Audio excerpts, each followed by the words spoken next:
Patuloy ang paghahakot sa sandamakmak na basurang sumulpot sa Baclaran sa Parañaque. Kasunod ng masamang panahon, ang lokal na pamahalaan ipinuntong high tide ang isa sa mga posibleng nagpabaha sa lungsod nitong weekend. Ang mainit na balita hatid ni Bam Alegre.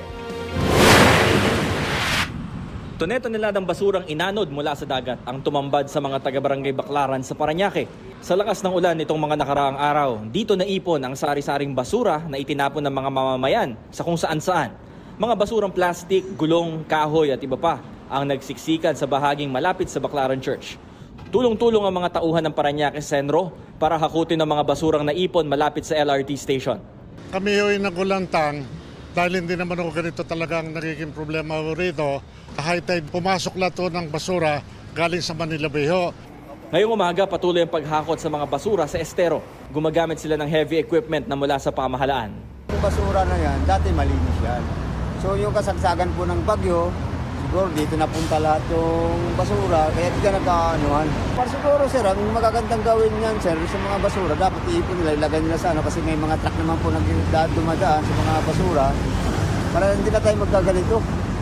High tide ang isa sa mga ipinunto ni Parañaque City Mayor Edwin Olivares na posibleng dahilan ng matinding pagbaha sa ilang bahagi ng Parañaque nitong weekend. 5 sa mga barangay ng lungsod ang malapit sa Manila Bay. Yung Parañaque River, doon po yan nakadiretso papuntang Manila Bay. Kapag po nag-high tide po siya at mabilis ang malakas ang ulan, walang tigil po siya, hindi makalabas ng tubig going Manila Bay. Kaya nga ang ating solusyon na ginagawa po, tuloy-tuloy po yung dredging. Ang nakikita naman dahilan ng MMDA, pag-apaw ng mga ilog at creek. Yung mga creeks at yung major river po dyan ay napuno na po, overwhelmed na po siya.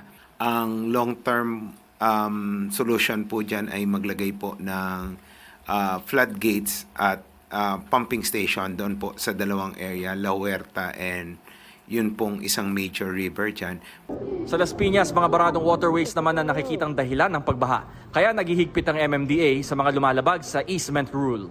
Isa nga po sa particular na aming nakita, yung sa Las Piñas po, na lumiit po yung ilog dahil po natayuan po ng karsada na sa amin pong opinyon ay nagpapabagal po ng daloy ng tubig na nagiging dahilan po ng pagbaha doon sa low-lying area ng Las Piñas at Parañaque po. Ayon pa sa MMDA, sa Las Piñas, 14 na booster pumps ang hindi umano gumana. I-assess po ng DPWH itong mga booster pumps na ito kung kaya pang paganahin or masaserve yung purpose, pagaganahin daw po niya, pero kung hindi po ay gigibain na po ito. Bam Alegre, nagbabalita para sa GMA News.